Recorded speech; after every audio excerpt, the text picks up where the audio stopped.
You were in 4-H? Yes. How old were you? Roughly. About 6 years old. Okay. And what type of activities did you do? I did a lot with STEM, to be honest. I did some with agriculture. I learned about like food and nutrition. And then as I got older, I learned more about space.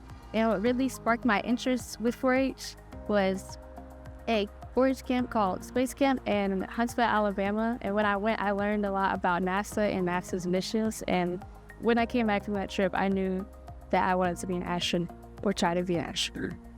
What type of skills do you think you got from being in 4-H? I think I gained a lot of leadership skills, especially from another program that I was in, which was called 4-H Tech Changemakers. It's where we teach adults in the community digital skills. And I joined in 2022, and then I was selected to become a national ambassador for the year 2022. And how was that? What was that experience like? That experience, it was a lot because I was 15, but I could manage it.